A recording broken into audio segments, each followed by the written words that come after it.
Web serials இனி டிவிக்கு முன்பே சன் நெக்ஸ்ட் ஆப்ல ஜாலியா எல்லாருக்கும் முன்னாடியே பாருங்க. இப்பவே சன் நெக்ஸ்ட் ஆப்பை டவுன்லோட் பண்ணி சப்ஸ்கிரைப் பண்ணுங்க.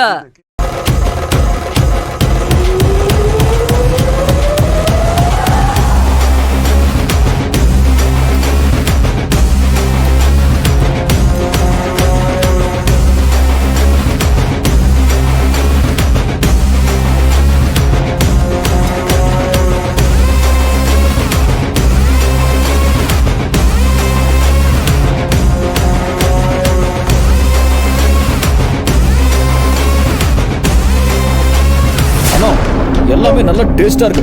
கலக்கிட்ட. Super super. என்னங்க மேடம் இன்னும் சாப்பிடாம இருக்கீங்க? சாப்பிடுங்க மேடம், சாப்பிடுங்க. ரம்யா சாப்பிடு. ரம்யா, நான் நிஜமா தான் சொல்றேன். பெரிய பெரிய ஹோட்டல்ல கூட இப்படி ஒரு சக்கரை பொங்கலை நான் டேஸ்ட் பண்ணதே இல்ல. மிஸ் பண்ணாம சாப்பிடு. சாப்பிடு.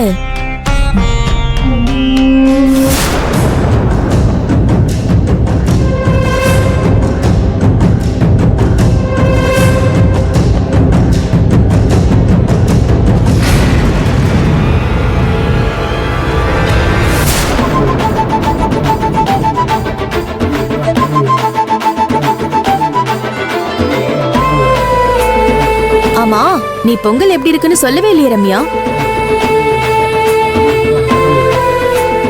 என்ன யோசிக்கிற ரம்யா? நீ இப்படி ஒரு பொங்கலை எக்ஸ்பெக்ட் பண்ணவே இல்லைல்ல, சரியா?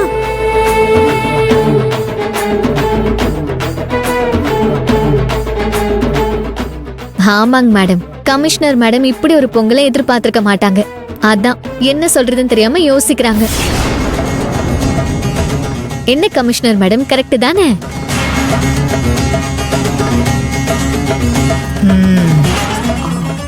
பொங்கல் நிஜமாவே சூப்பரா இருக்கு. கரெக்ட்.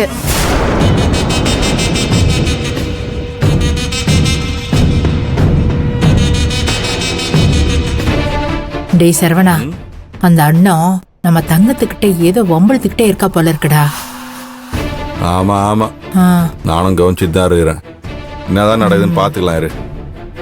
எப்படி இருக்கு மாமா? கண்ணே, உண்மையிலேயே சொல்றேன், பொங்கல்ல தித்திப்பு மட்டும் இல்ல, அத்தனை அம்சமும் சரியா இருக்கு. சும்மா அமிர்தம் மாதிரி இருக்கு. இந்த பொங்கல் அன்னைக்கு வைக்கிற பொங்கல் இருக்கு பாரு, அது மட்டும் சிறப்பா அமைஞ்சிருச்சுன்னா அந்த வருஷம் முழுக்க நிறைவா இருக்கும்னு அர்த்தம்.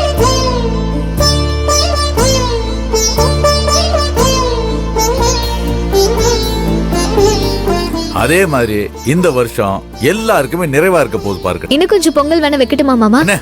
எவ்வளவு சாப்பிட முடியும்? போதுங்க அண்ணா, எனக்கு போடுறேன்னா நல்லா வலிச்சு வலிச்சு போடுறேன். இவளாலே நான் ஒரு சுத்து பெருத்துட்டேன். அப்படியா? ஆமா, மனசு நிறைஞ்சு சந்தோஷமா இருந்தா அப்படிதான் நடக்கும். எங்க தானை தலைவிக்கும் போடு. ஆல்ரெடி நான் நிறைய சாப்பிட்டுட்டேன். போதும் அண்ணா, எனக்கு வேண்டாம். என்ன நம்பி சார், துர்கா மேடம், பொங்கல் எப்படி இருக்கு? நீங்க செஞ்ச பொங்கலை பத்தி சொல்லவா வேணும்? சும்மாவே நீங்க கலக்குவீங்க. அதுவும் இன்னைக்கு பொங்கல் பண்டிகை வர கலக்கோ கலக்குன்னு கலக்கிட்டீங்க போங்க. இந்த சக்கரை பொங்கலோட ஸ்மெல்லு கோபியும் தாண்டி கோயம்புத்தூர் வரைக்கும் மணக்க போகுது. சரி.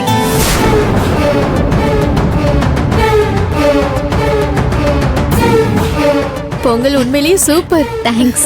நாங்க சாப்பிடுங்க.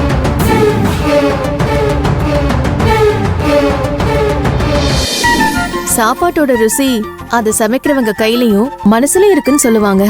அது எவ்வளவு ட்ரூன்னு இப்ப நான் புரிஞ்சுக்கிட்டேன். ரொம்ப தேங்க்ஸ் அண்ணா. டேய் சரவணா, உங்க அப்பா கிட்ட கல்யாணத்தை பத்தி பேசுறதா இனே கிட்ட சொன்னதா சொன்ன? அவ என்னடா திறந்த வாய மூடாம சக்கரை பொங்கல் புராணமா பாடிட்டு இருக்கா.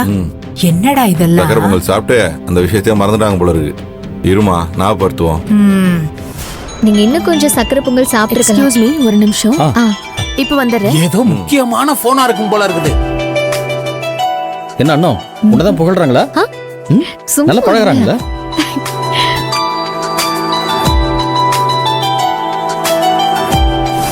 ஹலோ. Happy Pongal sir. ஒன்னும் பிரச்சனை இல்ல, நான் வந்துடுறேன் சார். போன் சார்ஜ்ல எடுத்து வந்துடுறேன் இருண்ணா. சரி, ஓகே, நான் வந்துடுறேன். டேட்ஸ் மட்டும் கன்ஃபார்ம் பண்ணிடுங்க சார். ஓகே, வச்சிடுறேன். மேடம், இல்ல ஒரு நிமிஷம் மேடம். அப்பா கிட்ட பேசுறேன்னு சொன்னீங்களே. ஓ எஸ் எஸ் ஞாபகம் இருக்கு. சாப்பிட்டு முடிச்சதும் ரிலாக்ஸா பேசலாம்னு நினைச்சேன். இப்ப பேசிடுறேன். ரிலாக்ஸ் ஆயிட்டீங்களா? அப்ப போய் பேசுங்க. ஓகே. செலகிலே மாட்டு பொங்கலுக்கு உண்டான எல்லா ஏற்பாடையும் பண்ணி வச்சிரு. மறந்துடுறதுல போறேன். மறக்கலப்பா. சார் உங்ககிட்ட நான் ஒரு முக்கியமான விஷயம் பேசணும். கொஞ்சம் தனியா வரீங்களா? பேசலாமா? சரி வாங்க.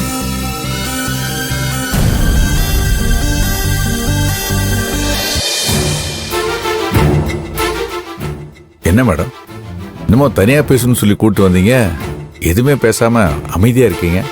இல்ல, மனசுல இருக்கிற இந்த விஷயத்தை எப்படி ஆரம்பிக்கிறதுன்னு யோசிக்கிறேன்.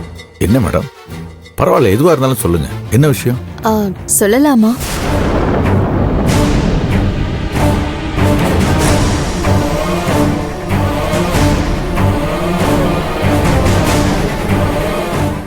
இவங்க பொங்கல் செலிப்ரேட் பண்றதுக்காக வந்துட்டு நம்ம குடும்ப விஷயத்துல தலையிடுறாங்கன்னு சொல்லி என்ன நீங்க தப்பா நினைக்க மாட்டீங்கல்ல? என்ன மேடம் இப்படிலாம் பேசுறீங்க? என்ன சொல்ல வந்தீங்களோ தாராளமா சொல்லுங்க. என்னடா என்ன பேசுறாங்கன்னு காதுல விழ மாட்டேங்குதே. ஒண்ணு செய்யலாமா? கொஞ்சம் பக்கத்துல போய் பார்க்கலாமா? பக்கத்துல போனா அவங்க பாத்துருவாங்கம்மா. ஓ, இங்கே நின்னு கேப்போம். பேசாம இரு. சரி சரி சொல்றேன் சார். உங்களுக்கு தெரியாதது இல்ல, கல்யாணங்கிறது யாரை யார் கூட முடிச்சு போட்டு விடணும் சொல்லவே முடியாது. பொருத்தமே இல்லனா கூட அது ஜோடி சேர்த்துரும். எலிக்கும் தவளைக்கும் கயிறு கட்ட விட்ட மாதிரி முடிச்சு போட்டு விட்டுரும். டேய், இந்த இனியா வந்து எப்படியாவது உங்க அப்பா மனச மாத்தி இந்த கல்யாணத்துக்கு சம்மதிக்க வச்சுட்டான்னா பெரிய புண்ணியமா போயிடும்டா. அதெல்லாம் அவங்க பேசிப்பாங்கம்மா. நீ அதை பத்தியும் கவலைப்படாம அமைதியா இரு. சரி சரி. என்ன மேடம் சொல்றீங்க? நீங்க என்ன சொல்ல வரீங்கன்னு எனக்கு புரியல. புரியுற மாதிரி சொல்றேன் சார். உங்க மூத்த பையன் சரவணனுக்கு படிப்பு இருந்தும் சரியான வேலை இல்ல. டேய் பாரா, அப்படி இருந்தும் அவர் மனசார விரும்பி கல்யாணம் பண்ணிக்கணும்னு இந்த சிட்டி கமிஷனரே ஆசைப்படுறாங்க. அவங்களுக்கும் உங்க பையன் சரவணனுக்கும் நீங்க சந்தோஷமா முன்னாடி நின்னு நடத்தி வைக்காம இந்த கல்யாணத்துல உங்களுக்கு சம்மதம் இல்ல, அதனால எந்த சம்பந்தமும் இல்லைன்னு ஒதுங்கி இருக்கீங்களாமே. ஏதோ பேசுறாங்க, எனக்காக தான் பேசுறாங்க. உங்களை பார்த்தா எதையும் முரட்டுத்தனமா எதிர்க்கிறவரா தெரியல.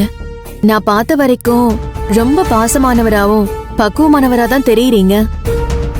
அப்படிப்பட்ட நீங்க உங்க பையனோட கல்யாணத்துக்கு உங்களோட ஆசீர்வாதம் இல்லைன்னு சொல்லி பிரச்சனை பண்ணிக்கிட்டு இருக்கீங்கன்னு கேள்விப்பட்டதுக்கு அப்புறம் எனக்கு உண்மையிலேயே செம ஷாக்கிங்கா இருந்துச்சு. அதனாலதான் உங்ககிட்ட பேசி உண்மையான காரணம் என்னன்னு தெரிஞ்சுக்கலான்னு நினைச்சேன். என்கிட்ட ஓபனா சொல்றதுக்கு உங்களுக்கு தயக்கம் எதுவும் இல்லைன்னா தயவு செஞ்சு உங்க மனசுல இருக்கிறது என்னன்னு தெரிஞ்சுக்கலாமா? ப்ளீஸ் என்கிட்ட சொல்லுங்க, ப்ளீஸ்.